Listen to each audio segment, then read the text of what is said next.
ओ, रात में बहुत अच्छी नींद आई। ओ, ये क्या है? कोरोना। अरे मास्क पहन लेता हूँ।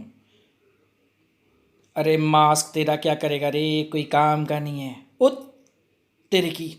चल भाई, ये लगा देता हूँ। नहीं, ये भी किसी काम का नहीं है। एक आइडिया आया, वैक्सीन पी लेता हूँ। वैक्सीन फेक है रे, मुझ पे असर नहीं करती रे। अरे अब क्या करूँ?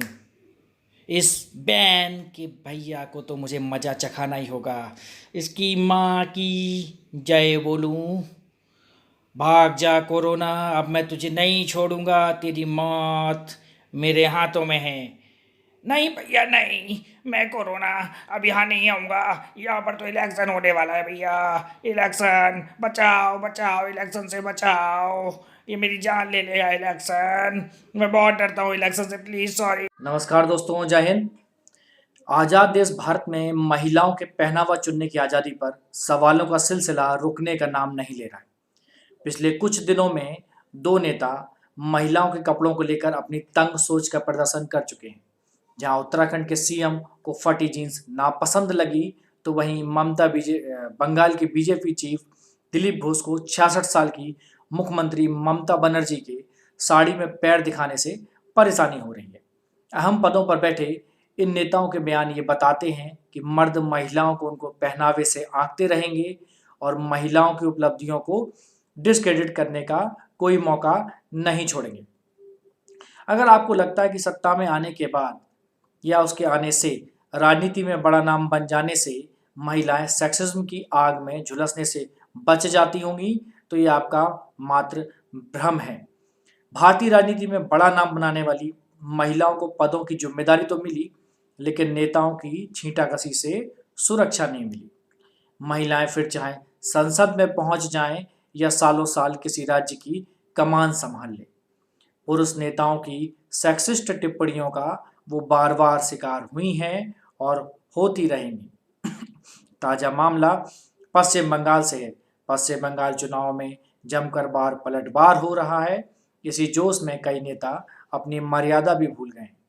24 मार्च को बंगाल बीजेपी चीफ दिलीप घोष ने ममता बनर्जी पर बेहद शर्मनाक टिप्पणी की। बनर्जी के पैर में चोट लगी है और उस चोट पर सवाल उठाते हुए घोष ने कहा कि जनता ममता का मुंह भी नहीं देखना चाहती, इसलिए अब वो अपना टूटा हुआ पैर दिखा रही हैं। वो कैसी साड़ी पहनती हैं जिसमें एक पैर ढका हुआ है और एक दिख रहा है? अगर वो अपना पैर ही दिखाना चाहती हैं तो बरमूडा पहन सकती हैं, इसमें पैर साफ दिखेगा। ऐसे घटिया बयान के बाद उम्मीद की जाती है कि नेता कम से कम माफी मांग ले, लेकिन दिलीप घोष तो अपना बचाव करते दिखे। जब बयान पर विवाद और सोशल मीडिया पर आलोचना हुई तो उन्होंने कहा कि हम उनसे उम्मीद करते हैं कि वो बंगाल की संस्कृति के अनुरूप व्यवहार करें। साड़ी में पैर दिखाने वाली महिला सही नहीं लगती है। लोग इस पर आपत्ति जता रहे हैं तो मैंने भी आपत्ति जता दी। चंद दिनों पहले की बात है कि जब फटी जींस पर बयान देकर उत्तराखंड के सीएम तीरथ सिंह रावत विवादों से घिर चुके हैं। सीएम साहब ने महिलाओं की फटी जींस से उनके संस्कार देख लिए थे और सर्टिफिकेट दे दिया था कि वे बच्चों को सही नहीं पाल सकती। नेताओं के ये बयान न केवल उनकी घटिया मानसिकता की प्रदर्शनी है, बल्कि वो समाज में बेहद अंदर तक घुसे उस पूर्वाग्रह को भी दिखाता है जो महिलाओं को सुंदर चेहरे और औरत के चश्मे से परे देखने में असफल है। ये वही सोच है जो ये मानती है कि महिलाएं अच्छी ड्राइवर नहीं हो सकती।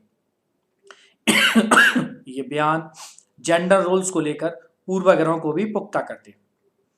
फेमिनिस्ट इस बात पर जोर देती आई हैं कि gender is a social contrast, यानी आसान भाषा में कहूँ तो किसी जेंडर को किस तरह से बर्ताव करना है ये पैमाने समाज ने तय किए हैं। जैसे मर्दों को मर्दाना होना चाहिए, महिलाओं को नाजुक, या मर्दों को एक खास तरह के कपड़े पहनने चाहिए और महिलाओं को अलग तरह के। ऐसा नहीं है कि महिलाओं के खिलाफ ये सेक्सिस्ट टिप्पणियां देने में केवल बीजेपी के नेता बल हैं। भारत में हर 100 कदम पर संस्कृति भले बदल जाती है, लेकिन नेताओं की सोच नहीं बदलती। इस प्रकार की सेक्सिस्ट टिप्पणियां देने में हर पार्टी के नेता आगे हैं। अभी कुछ दिन पहलों की बात है कि जब संजय निरुपम ने कहा था स्मृति ईरानी के लिए कि 4 दिन हुए हैं और आप राजनीतिक विश्लेषक बनी फिरती हैं। आप तो टीवी पर ठुमके लगाती थीं, आज चुनावी विश्लेषक बन गई हैं। इसी प्रकार पीआरपी नेता जयदीप कावड़े ने भी साल 2019 में स्मृति ईरानी के लिए कहा था कि उन्होंने कहा था कि स्मृति जी गडकरी और मोदी जी के लिए मंत्री है, संसद में बैठती हैं और संविधान बदलने की बात कहती हैं, लेकिन उन्हें ये याद रखना चाहिए कि संविधान बदलना अपने पति को बदलने जितना आसान नहीं है। बीजेपी के बहुत महत्वपूर्ण नेता रह चुके हैं सुरेंद्र सिंह। उन्होंने मायावती जी पर भी एक कमेंट किया था, जबकि मायावती जी 4 बार उत्तर प्रदेश की मुख्यमंत्री रह चुकी हैं। उनकी उम्र और कपड़ों पर उन्होंने सवाल उठाए थे।